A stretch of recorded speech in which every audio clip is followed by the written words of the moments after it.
Dans de nombreuses traditions religieuses et spirituelles, les princes de l'enfer sont décrits comme les figures les plus puissantes parmi les démons. Selon certains textes, ils régnaient jadis comme des anges de lumière, loyaux à un Dieu tout-puissant. Mais leur chute fut dramatique. La raison? Une rébellion motivée par l'orgueil, l'envie et parfois même le désir de créer un monde selon leurs propres règles.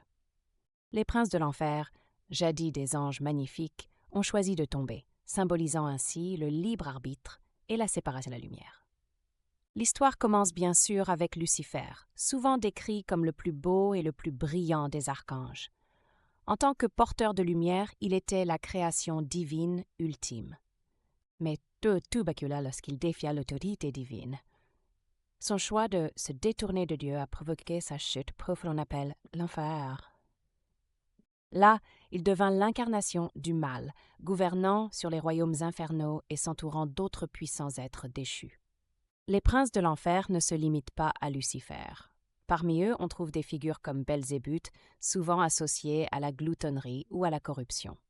Ensuite, il y a Asmodée, le démon du désir et des plaisirs terrestres. Son rôle est de tenter les âmes à travers les excès et la luxure. Et que dire de Léviathan, souverain des profondeurs aquatiques, représentant l'envie et l'incarnation de l'abîme lui-même. Mais revenons aux origines. Dans certains écrits apocryphes, ces démons étaient autrefois des anges magnifiques, chacun représentant une vertu ou une puissance.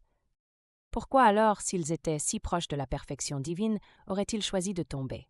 La réponse pourrait être liée à un concept fondamental, le libre arbitre. Même dans le royaume céleste, ils avaient la liberté de choisir, et leur choix les a séparés de la lumière. Et au-delà de tout cela, leur rôle n'est pas juste celui de méchants éternels. Dans certaines interprétations philosophiques et spirituelles, ces princes démoniaques forcent l'humanité à faire face à ses faiblesses, à ses propres désirs dévorants.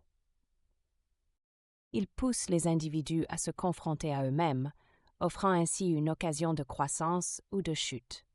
Mais alors, que deviennent les anges dans ce conflit?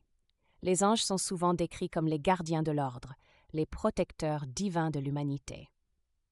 Ils contrebalancent les actions des démons, offrant guidance et lumière à ceux qui cherchent la voie juste. L'équilibre entre les deux forces et l'humanité au milieu devient une danse éternelle. Ainsi, les princes de l'enfer ne sont pas seulement des antagonistes d'une histoire épique, ils symbolisent le choix, l'ombre et parfois même le chemin vers une plus grande compréhension de soi.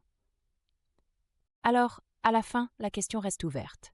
Sont-ils vraiment nos adversaires ou une partie de nous-mêmes que nous devons apprivoiser?